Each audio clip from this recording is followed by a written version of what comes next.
What's up, everybody? Welcome to Real Talk Real Estate. I'm your host, Mark Cannon, realtor with my home group Real Estate and owner of the Benchmark Real Estate team here in Phoenix, Arizona.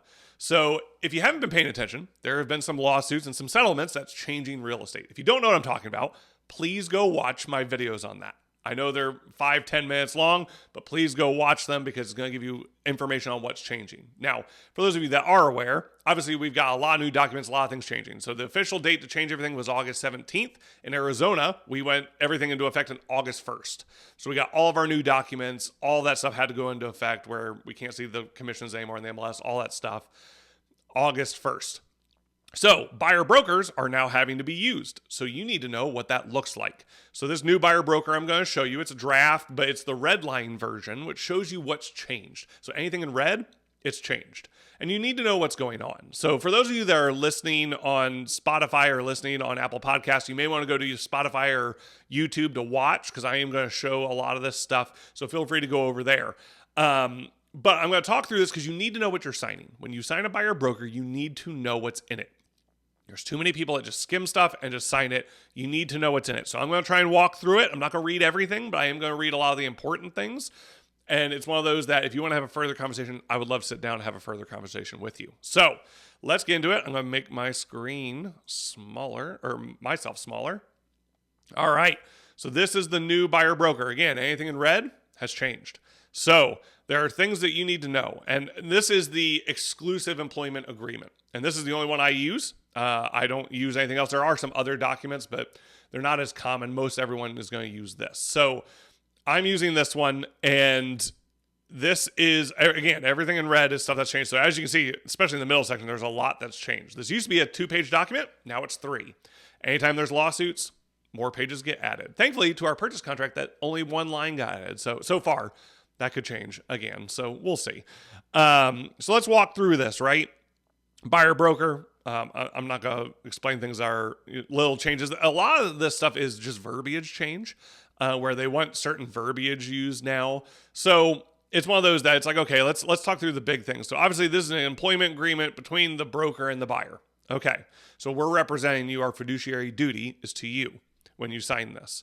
This section right here, people need to be aware. Buyer acknowledges that signing more than one buyer broker exclusive employment agreement or similar agreements could make buyer liable to compensate multiple brokers. Uh-oh. What does that mean? So what that means is if you sign a buyer broker with me, and then you go sign a buyer broker with Fred Flintstone, all right, and you close a house with Fred Flintstone, you owe us both commission.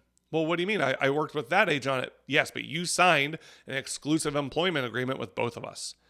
You are liable to pay both of us. Now, does this happen all the time? No. But like when I sit down with people, I ask them, have you ever signed one of these documents?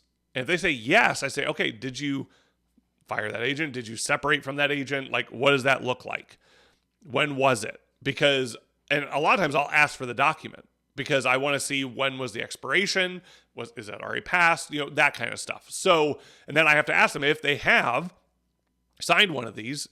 Are any of the houses I'm showing you, have you seen them with that broker? You know, and I need to know that information. So that is going to come up a lot now. So something to be paying attention to. All right, so we're going to scroll down. Some things haven't changed. So here we have broker compensation is not set by law, nor by any board, Association of Realtors, multiple listing service. They're pretty much putting it out there, covering their butts of, hey, compensation is not dictated. And it's not. It never has been. The lawsuit said that, you know, oh, you're conspiring.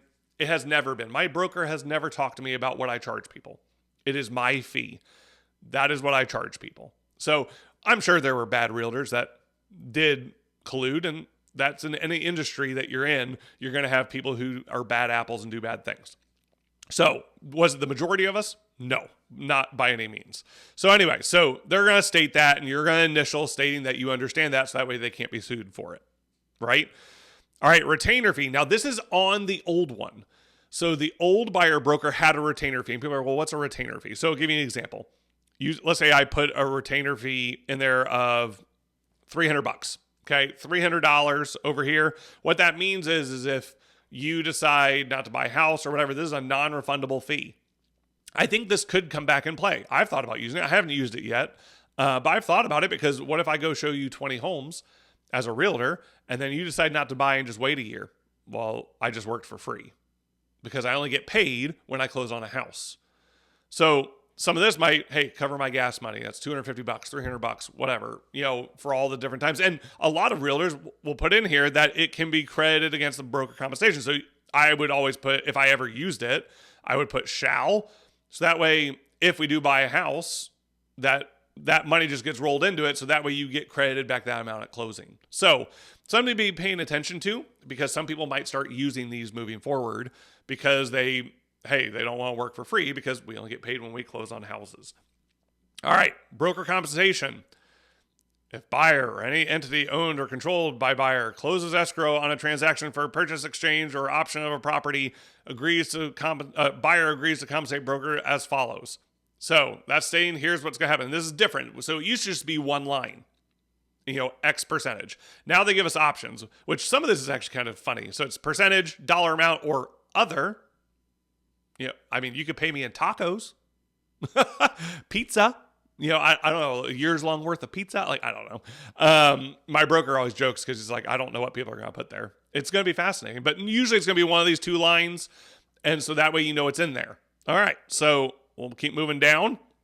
A lot of stuff on this page, right? So a lot of this verbiage, again, I'm not going to read everything. But this section right here is important. A seller or seller's broker may offer compensation to broker. Buyer authorizes broker to accept compensation from seller or seller's broker, which shall be credited against broker compensation. Okay, so the seller is willing to offer compensation, and it covers the dollar amount set up here. Great, they can do that. If seller or seller's broker offer compensation is greater than the broker compensation, all right, so realize, so let's say, I'm just going to throw numbers out there. Let's say it's 2.5% up top here, but they're willing to pay 3%. So that's the scenario right here. And so in that scenario, the seller is offering more than what the buyer broker says. And a lot of realtors aren't going to go over this, and they're supposed to. And people need to understand what this looks like, because this is in the contract. So it says, if seller or seller's broker offer of compensation is greater than the broker compensation, broker shall be paid the broker compensation, which is what is written right here, and the balance shall be credited to buyer. So in that scenario, I have 2.5% up here. They're willing to pay 3%. That 0.5% then goes to the buyer as a credit. You need to be aware of that. If seller or seller's broker offered compensation is less than the broker compensation was listed above, buyer may request seller to pay the broker compensation as part of an offer to purchase the property. So as like a concession, that's what they're saying. Any broker compensation not paid by seller or seller's broker shall be paid by the buyer. So whatever number you put in here, you are liable for. You are. So if that's 3%, let's say, and someone's only willing to cover 2%, you're liable for the other 1%. So that's a conversation to have with your agent about it, because there are conversations there to be had, and that's where negotiations are, right? Everything's negotiable. Everything. In life, some things aren't, I guess. But I guess for the most part, and especially in real estate, everything's always negotiable. You should be able to have those conversations and be able to come to an agreeable outcome. So, more of the stuff. They put this notice here about the VA because VA had a section in it which said, hey, you can't pay your own agent. They've suspended that rule for right now until they figure out how to work around it. So, yeah. So it's one of those that some of this other stuff, like right here, it's talking about if you, let's say, offer on a property after expiration, that this section right here is talking about, let's say that's 60 calendar days. Let's say after the expiration of the buyer broker, 30 days later, you go under contract on a house that agent showed you, they're meant to get paid. So you got to pay attention to that as well. So there is section in here where we're supposed to show properties no matter what. However, so this section right here. So whenever I have to go show a house, I call them. I say, hey, are you offering buyer compensation? Are you offering a buyer broker? That's the first question I ask, because that's going to determine. So it says broker shall show property listing that fits the buyer's criteria regardless of the compensation, which is how it's always supposed to have been. Some agents weren't doing that. They were going, oh, it's paying less than I want. I'm not going there. That's not how that's supposed to happen. Compensation offered by broker, by seller, or seller's broker, unless instructed otherwise by buyer in writing. So what that means is if you don't want your buyer's agent to show you a house that, like, let's say I call a house and they go, hey, we're not offering broker compensation, you would have to give me written permission to skip that house. And that's okay. Like, it's one of those that people are going to have different views on that. If buyer decides they do not wish to view property listings unless the seller or seller's broker has offered adequate compensation to the broker, the buyer must make that instruction to broker in writing. So I have my people do that. When they're like, hey, I don't want to see anything that's not offering compensation. Okay. Now, right now in this market we're in more of a buyer's balance market, depending on where you're looking at. Most people are offering at this point. So that really hasn't changed. And then we've got release to the broker where they're not liable for services. So you can come back and read through that. And a lot of this is talking about like these sections are talking about arbitration and, what if there's a disagreement? So I'll let you read through that on your own. But yeah, so that's most of what's in the agreement. And again, some of this stuff is boilerplate. Some of it is. It's stuff that cannot change. It's stuff that's already in there. But the biggest thing is you need to know what you're signing. So when you're signing a buyer-broker agreement, you need to know what's in it. You need to be able to rely on the agent that you're working with. So interview agents. Don't just, I'll sign with the first person. Make sure you know who you're working with. So you should know what's in there. Are they walking through this agreement like I did? If your agent's not walking through this, you need to find someone else. Because for me, I pride myself in knowing what's in these documents because these are legal documents. We have to take contract law because we have to know what's in these documents. These are binding documents.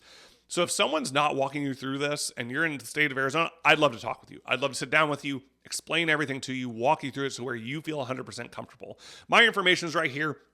Reach out to me. I'd love to talk to you. If you're in another state and you just have questions, feel free to reach out to me. I'd love to help you however I can. Guys, you've been talking to Real Talk Real Estate. I'll catch you next time.